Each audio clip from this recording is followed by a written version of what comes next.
నమస్తే. ఇన్నాళ్ళు నన్ను సపోర్ట్ చేస్తూ, ఎంకరేజ్ చేస్తూ మీ ప్రేమని నాకు అందిస్తున్న ప్రతి ఒక్కరికి కృతజ్ఞతలు. అలాగే ఈ వీడియో కూడా ఖచ్చితంగా మీకు ఉపయోగపడుతుంది. లైక్, షేర్ అండ్ సబ్స్క్రైబ్ చేసి మీ సపోర్ట్‌ని నాకు అందించండి. అలాగే ఈ వీడియో పట్ల మీకున్న అభిప్రాయాన్ని కామెంట్ సెక్షన్‌లో కామెంట్ చేసి తెలియజేయండి.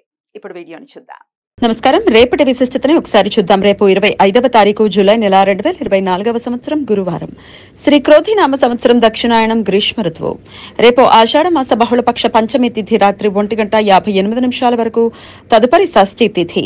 పూర్వభద్ర నక్షత్రం సాయంత్రం 4:16 వరకు, తదుపరి ఉత్తరాభద్ర నక్షత్రం. శోభనం యోగం ఉదయం 7:49 వరకు, తదుపరి అతిగండ యోగం.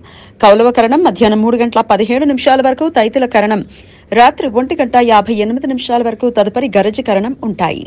నక్షత్రవర్జం రాత్రి 1:10 నుండి 2:39 వరకు.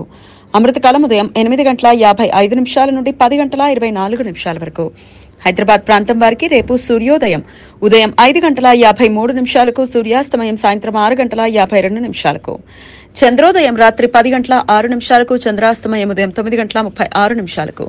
అభిజిత్ ముహూర్తం పగలు 11:57 నుండి మధ్యాహ్నం 12:49 వరకు. దుర్ముహూర్తం ఉదయం 10:13 నుండి 11:05 వరకు, మరలా మధ్యాహ్నం 3:24 నుండి సాయంత్రం 4:16 వరకు. రాహుకాలం మధ్యాహ్నం 2 నుండి 3:37 వరకు. గుళిక కాలం ఉదయం 9:08 నుండి 10:45 వరకు. యమగండం ఉదయం 5:53 నుండి 7:31 వరకు. బెంగాల్ మరియు ఈశాన్య రాష్ట్రాలలో బంగ్లాదేశ్ దేశంలో భక్తులు రేపు నాగపంచమి వ్రతాన్ని ఆచరిస్తారు. ఈ సమాచారాన్ని మనకందించిన వారు మేడికొండూరు విశ్వనాథ్ ప్రసాద్ గారు. ఆయనకు కృతజ్ఞతలు తెలియజేస్తూ నారాయణ స్మరణతో సమస్త సన్మంగళాని భవంతు. నమస్కారం.